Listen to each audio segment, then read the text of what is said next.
charred and gutted city of Le Cap, San Domingo, the West Indies. The native chant you hear is the Assembly. Ever since dawn on this 6th day of May, 1802, the Assembly has been calling San Domingans down from their mountain huts, out of the forests, across the sugarcane fields, calling them to assemble here in the burnt-out public square of Le Cap.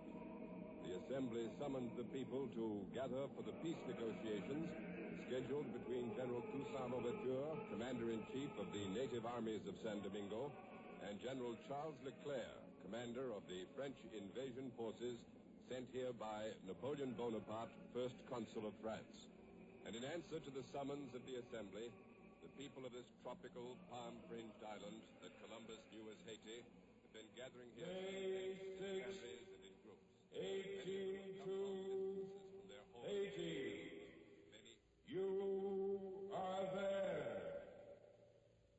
The people of San Domingo gather in Le Cap with a cherished dream in their hearts. Can their liberty be won across a conference table? CBS takes you back nearly 147 years to the climactic moment in the struggle between European imperialism and an enslaved people for freedom. All things are as they were then, except for one thing. When CBS is there... You are there. You Are There, produced and directed by Robert Louis Cheon, is based on authentic historical fact and quotation. And now... The charred city of Le Cap and John Daly. Homeless by the burning of their houses. Some are refugees from the hills, tall, straight, carrying baskets with their meager belongings on their heads or on the backs of scrawny burros. Their faces are stained with tears of desperate anxiety. All of them are fervently hoping that the coming negotiations between General Toussaint and General Leclerc will bring the Negroes of San Domingo the complete and guaranteed abolition of slavery by the peaceful method of discussion and compromise. For 12 years, the San Domingans have been fighting for their freedom. Yesterday, according to military observers, General Toussaint's armies needed but one final thrust to throw the French invaders back into the Caribbean Sea. Suddenly, the French General Leclerc, a brother-in-law of Bonaparte, asked for an armistice. And shortly thereafter, this forthcoming meeting was arranged by General Henri Christophe, Toussaint's lieutenant here in the north of San Domingo. Toussaint is expected momentarily at the commandeered mansion on the public square where the talks will take place. General Christophe, however, has already arrived. He's standing here with me in front of that mansion. General Christophe, why did you agree to this armistice when victory was in your grasp? We had victory, but we did not have liberty. If we drive Leclerc to the sea, if we drown the French in their own blood, Bonaparte will send more Frenchmen to kill Frenchmen. Remember, monsieur, we too fly the tricolore. We too sing the Marseillaise. Well, then you think that General Leclerc is ready to guarantee the freedom of the slaves? We are not slaves, monsieur. We have our freedom. Our cane fields, they are fertilized by the broken bones of my brothers who won our freedom. But, General Christophe, you've been fighting all these years for the guarantee of freedom. Do you think that at last the French are ready to guarantee it? That we must wait to see, monsieur. But if the French are ready, they must recognize our constitution, which forbids slavery. But Bonaparte has already rejected your constitution. I know that. But this time we have the hand over him. This time Bonaparte's army is bleeding to death. They have lost 50,000 soldiers, 10,000 sailors to our muskets, and to yellow fever. Their hospitals, they are filled with sick and dying.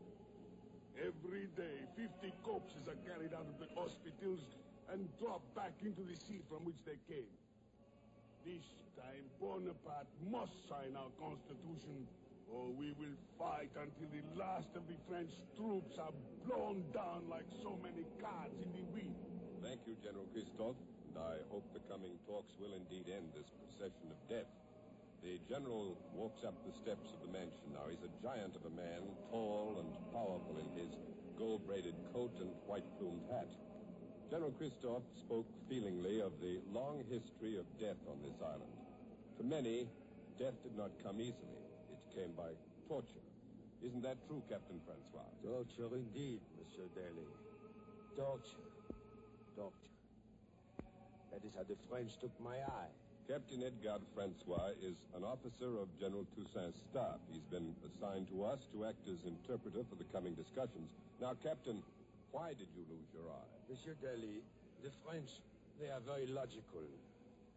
For talking back to a Frenchman, they pluck out one eye. For striking a Frenchman, they bury you up to your neck in sand. They smear sugar on your face, and they let the ants feast upon your head. In this case, the head of my brother. My sister, she was a cook to a French woman, and one day Madame did not like the roast, so she roasted my sister. She ordered her thrown into the oven. Yes, Monsieur Daly. For me, the French have made torture a family affair. And I fight with Toussaint Louverture with all heart. Captain Francois, General Toussaint's last name of Louverture means overture in English. Why does he use that name? We mean he was the beginning, the opening of the door to freedom. He's also called the Black Moses. The Black Moses who has led his people out of bondage. For me, Toussaint is like Jean d'Arc. It's like a Messiah. And it was prophesied that he would come. What was that prophecy? It was written by a French priest, L'Abbé Renal. Nations of Europe, he said, your slaves are not in need of your generosity in order to break the sacrilegious yoke that oppresses them. The Negroes lack but a chief. Where is the great man? He will appear. We have no doubt of it. He will show himself. He will unfurl the sacred standard of liberty. And when General Toussaint read that, he knew that he was the appointed one. Thank you, Captain Francois. The small group of native singers and drummers here continue to chant and beat out the assembly. Let's listen to it for a while.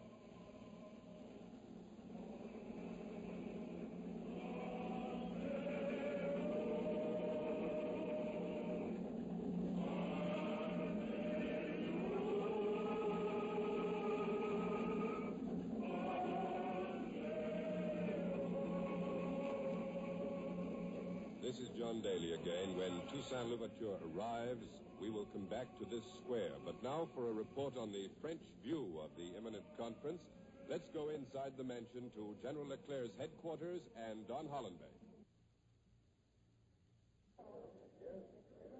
The atmosphere here inside the mansion where the conference will take place is in marked contrast to that which John Daly has been describing outside. There's no tension here, no desperate anxiety. There's no sign of the devastation of war. In this richly decorated marble hall with latticed windows, there's a small group of elegantly dressed men and women, members of General Leclerc's staff and their ladies. They're standing about chatting. Some are dancing a gavotte to the music of a small orchestra. When General Toussaint arrives, there'll be a banquet before the conference begins. General Leclerc is here with us. General Leclerc, sir, this display of luxury seems somewhat more fitted for a festive occasion rather than a sober peace conference. Perhaps it's supposed to dazzle and impress the simple tastes of General Toussaint Louverture. Not at all, monsieur. Toussaint is a great epicure. He will enjoy this. But no, this is mostly for our ladies. Poor souls, they have had a hard time of it. They expected gaiety when they came to San Domingo. They brought with them their their gold dinner plates. And now at last they have a chance to use them. No, besides, this food can be a symbol of the plenty that this island can know if there is peace. We can here be a veritable garden of Eden. Well, yes, General Leclerc, and some people think this banquet is a sort of celebration of your good fortune. Our good fortune? How is that? Well, yesterday your armies were on the verge of defeat, and today your enemies are talking peace. Defeat? That is absurd. Why, my brother-in-law, Napoleon, the first consul, you know that he is my brother. I'm aware of that, yes. He could send me 20, 30, 50,000 troops in the next month. I could go on fighting forever. But no, there has been enough bloodshed. We meant to make an end of this. Napoleon and I, We want only law and order. Yes, sir, but Toussaint Louverture has said that he had law and order while he was governing the colony peaceably. Oh, while he was governing the law and order, you call that law and order when this colony had suffered civil and foreign war for 12 years. When La Bastille fell in Paris 13 years ago, there were here 30,000 white people, and now, there are less than 10,000. And this is not all. The plantation, the beautiful cultivation, all have been destroyed, Dommage. Yes, all right, General, but all that destruction was the result of the people's struggle against slavery. Are you prepared to guarantee in the name of Bonaparte that slavery will never be restored on this island? Oh, certainement, monsieur. Of course, I swear before the face of the Supreme Being to respect the liberty of the people of Saint Domingo. All right, then, General Leclerc. Why did Bonaparte reject Toussaint Louverture's constitution, which expressly and forever forbids slavery? Oui, the Constitution. I'm very glad you raised this point. The first consul had said that this Constitution contains many good things, no? But it also contains many bad things, contrary to the dignity and the sovereignty of the French nation. Napoleon feels that certain of these bad laws should be removed. All right. Can you name some of those bad laws? No, you must have. Ask Napoleon. Thank you very much, General Leclerc. The general has strolled over to his 23-year-old bride, Pauline, the sister of Napoleon Bonaparte. He has smilingly invited her to leave the handsome French officer she's dancing with and to join him in the patio to await Toussaint Louverture. The Liberator has still not arrived. Quincy Howe is in our headquarters on the second floor of this mansion. He's heard the interviews with Generals Christophe and Leclerc, and for his analysis of the statements, we'll switch now to him. Well, now, if General Leclerc and General Christophe really mean what they've just said, the people of this island are going to have peace. General Christophe, speaking for the islanders, declared that Toussaint's forces will make peace if the French guarantee to abolish slavery. General Leclerc, speaking for Bonaparte, has sworn that he'll respect the liberty of the people of San Domingo. But how can Bonaparte make good on that guarantee of his? Never forget that Bonaparte rejected the Constitution that Toussaint offered some time back, and he did it for just one reason. Toussaint's treaty called for free trade between San Domingo and the rest of the world. And, well, that's something that Napoleon just can't permit. 10 years ago, the French did 2/3 of all their overseas trading with this one island of San Domingo. Now the French have lost all that business and all those business profits. Above everything else, Bonaparte must make San Domingo, once again, the economic vassal of France. And he can't do that and give the people of San Domingo real economic freedom, and that, of course, includes freedom from slavery.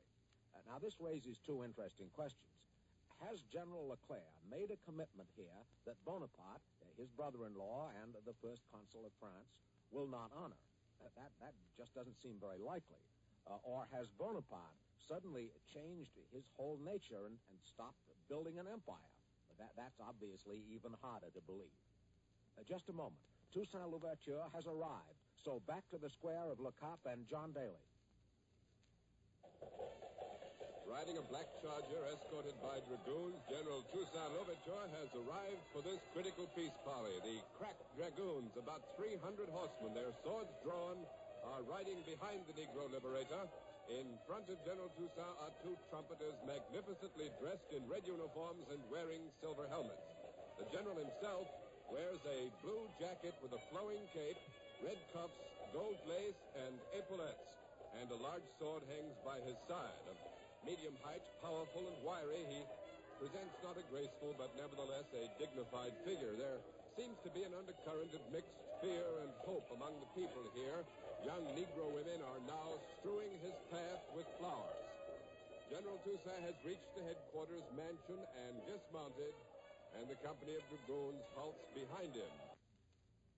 Toussaint is walking up the steps as the crowd hails him with cries of "Long live Toussaint!" He has a homely face, a stern, forbidding jaw. The general is alert, his eyes flashing. A man in the crowd has just cried out. I think he shouted, "Death to the whites," and the crowd has taken up. Is that right, Captain Francois? Yes, Monsieur Daly, that is right. The general won't like that. His hatred of anyone who introduces the question of color into this revolution for freedom is well known.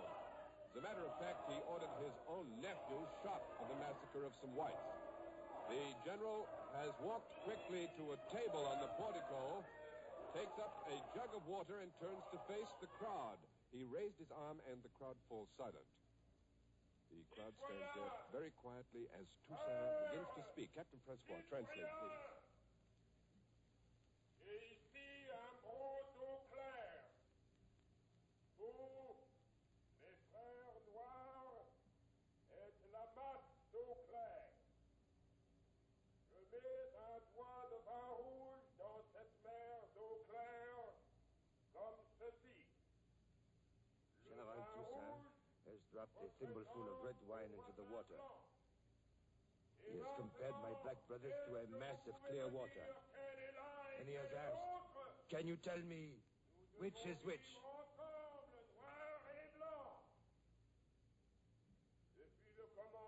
We must all live together, he said. From the beginning of the revolution, I have braved all for the cause of liberty. I shall never betray my principles. Furthermore, I am too much a believer in the rights of man to think that there is one color in nature superior to another. I know a man only as a man. General Toussaint has turned and walked into the mansion, his red cape flowing, epaulettes flashing in the sun. A truly heroic figure.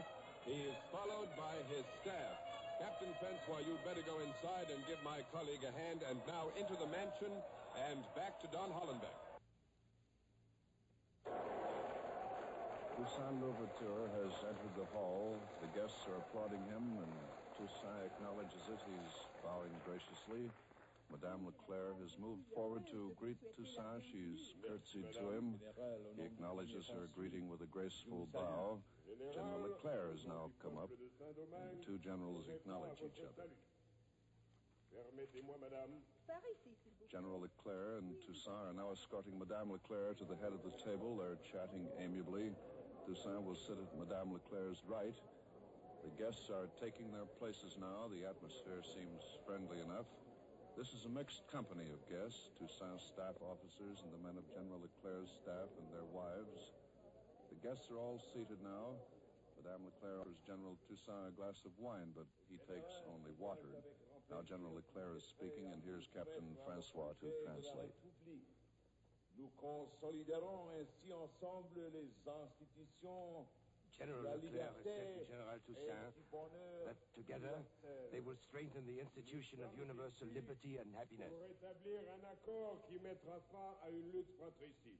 General Toussaint replied, "We are here to arrive at some reasonable terms that will end this war of brothers.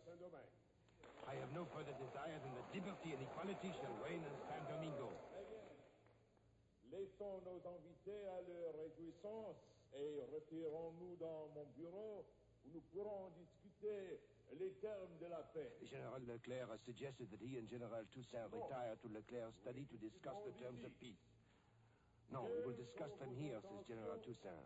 En ce qui concerne l'esclavage, What is your intention with regard to slavery? Bien sûr, devons l'être suprême de respecter la liberté du peuple de Saint-Domingue. General Leclerc has sworn to respect the liberty of the people of San Domingo. favorable au peuple et à And l'armée. Toussaint replies, "Good. I accept everything which is favorable to the people and for the army."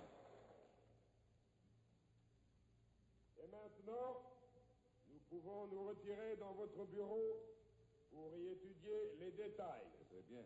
Mais General avant de nous Toussaint is retirer, satisfied. He agreed to retire to Leclerc's study for the details. supposons que nous ne soyons But pas arrivés Leclerc is asking à un Toussaint, accord. Supposons que Suppose- la guerre ait continué. suppose that the war had continued. Qui aurait fourni Where aux would he have armes gotten the arms and munitions if they had not agreed upon a peace? Je me serais servi dans vos avant-postes. General Toussaint said, "From you, General Leclerc, I would have taken what I needed from your advanced posts." while General Leclerc, laughing at Toussaint's quick and ready reply, has led the way out of the hall to his study. Madame Leclerc has signaled the orchestra, and it's now playing the air of Louis XIII. This, by the way, is the first time the orchestra's had an opportunity to play since Bonaparte's sister brought it here from Paris 4 months ago. Some of Toussaint's officers have started to accompany their commander-in-chief, but the Liberator stopped them with a wave of his hand. Apparently, he prefers to settle the details of the peace terms alone. The two generals have left the hall now. The banquet has begun. We'll wait here for the return of Generals Leclerc and Toussaint, but the terms of the agreement on the basic terms for peace has already reached the square outside, so back to John Daly. The people here in the square are wild with joy, and the native singers are beating at their drums and chanting, and the people have taken it up now. It's the chant, the rejoice. People are chanting with them, clapping their hands and dancing in the streets. On their faces is the sign of the relief and joy, the measure of triumph that they feel at this turn of events, at the happy accord which was achieved inside as was brought to you by Don Hollenbeck. And now, for just a moment, let us listen to the rejoice.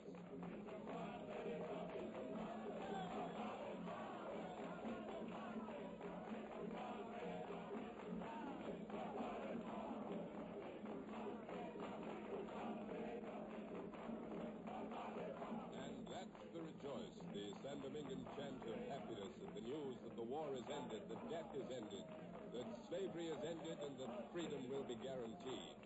Women are weeping for joy, for now they know that their men will return to them, that no more sons and husbands will die. The relief and the joy can be seen on the many faces here. The women particularly feel so earnestly the fact that no longer will their men go off to fight in the hills and on the plains and not come home. Rejoicing here in the streets of Le Cap with the Negroes are many white men. Here is one of them, a former French soldier now in the army of Toussaint Louverture. His name is Lieutenant Maurice Bonneau. Lieutenant Bonneau, why did you, a white man and a Frenchman, fight by the side of the Negro Liberator? Why? I will tell you why, monsieur. When I first come here, they told me that I was fighting for the principles of the French Revolution. They told me that Toussaint was a traitor to the pay of the aristocrats and the British. But at night, I could hear the Negroes singing the Marseillaise, eh? And is that what made you change? It made me think, monsieur. The Marseillaise made me think what this war was all about. And then when I was in the hospital with the Siamese disease, you call it the yellow fever. Yes. It was the black man who nursed me back to life. So I think some more, and I ask questions. I find out that there are Negroes who fight on the side of Bonaparte and white Frenchmen who fight for Toussaint. I find out that this is not a war of color, but a revolution for liberty, equality, and fraternity, for the white man and the Negro. That was when I decided, monsieur. Well, I understand that there were others who changed their allegiance. This is Quincy Howe in our CBS headquarters. We've switched from the square to bring you an important announcement. General Toussaint Louverture and General Leclerc are at this moment on a French frigate in Le Cap Harbor. Soon after retiring from the banquet hall to discuss peace terms in General Leclerc's study, the two men left the study together. But their departure didn't become known until an aide of Toussaint tried to bring him a message and was told that his commander-in-chief had gone with Leclerc to the frigate. We just don't know what this means, but Ken Roberts is on board the frigate Arrow, and he's ready to report, so over to Ken Roberts. Toussaint Louverture is a prisoner of Bonaparte. He has been arrested by General Leclerc. He did not come here voluntarily. When General Toussaint left the banquet hall of the Cap, he was taken secretly by a detachment of French grenadiers with fixed bayonets. General Leclerc himself is here at our microphone. He has consented to explain this startling development. General Leclerc wanted... Écoutez-moi. I've consented to explain the arrest of Toussaint Louverture on the orders of Napoleon Bonaparte. The very first detail we discussed was this matter of free trade, and that gilded African insisted on the continuance of free trade. Am I to administer a colony for the benefit of Napoleon and France, while at the same time I'm making profits for England and America?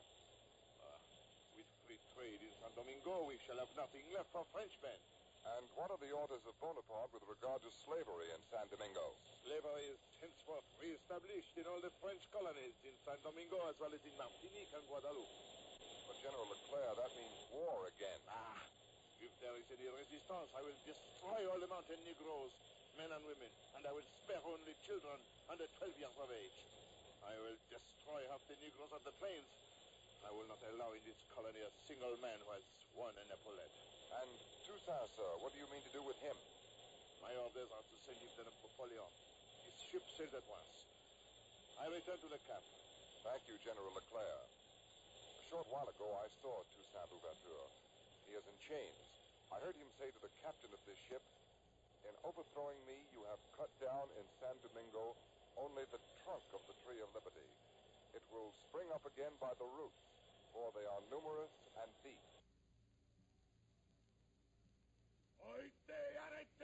This is John Daly with our interpreter, Captain Francois. We have moved on to the Plan du Nord, an open plain just outside Le Cap, directly in the shadow of the mountains. On this plain, General Henri Christophe is speaking to thousands of men, women, children, soldiers, mountaineers. He's speaking to the citizens of San Domingo. The news of Toussaint's sudden arrest has left them stunned, bewildered. Standing on a sugarcane wagon, stripped to the waist, a bullet hole in his hat, General Christophe is speaking with anger and with passion, and the crowd is tense with silent rage. Captain Francois will translate. Toussaint could have driven the French into the sea. He could have massacred them. But instead he chose the way of peace, of agreement. He wished to stop the flow of blood. He came with open hand in good faith, and the French, like rats, craving for his life, betrayed him. The French never meant to give us freedom. They prepare our destruction by the capture of Toussaint. Now, brothers, you can see the true face of the French, naked and ugly. The French have no intention to give us freedom. And now, no more parleys. No compromise. Death to the French, the assassins of our liberty. Christophe has taken a French flag. He has ripped out the white from the tricolor. He has cried, "Our flag now is red and black." Countrymen. Yes, I call you countrymen. These are our true colors. Christophe has just said, you hear that? Those are wild dogs. Wild dogs. Hungry, starved. The French have loosed them upon us. Women and children to the mountains.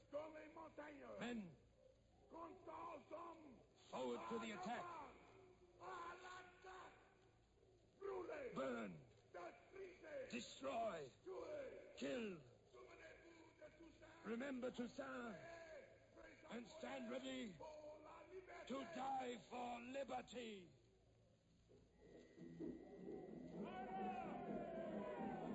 The war drums have begun now, and the crowd has burst into song. It's the revolutionary French song, Ça ira, the song with which the citizens of Paris stormed the Bastille in France. The women and children are fleeing to the hills, but the men have seized their muskets, deadly machetes, seized rocks and sticks. They've gotten their hands on anything with which they can kill the unrushing dogs. This day, which dawned so hopefully for freedom by compromise and discussion, has blazed up into a fury of final and bloody revolt. The wild dogs are coming closer. I can see them plainly now. The San Domingans are beginning to move boulders down the mountains. The men who have Toussaint Louverture is taken, but the final revolution to establish the Republic of Haiti begins.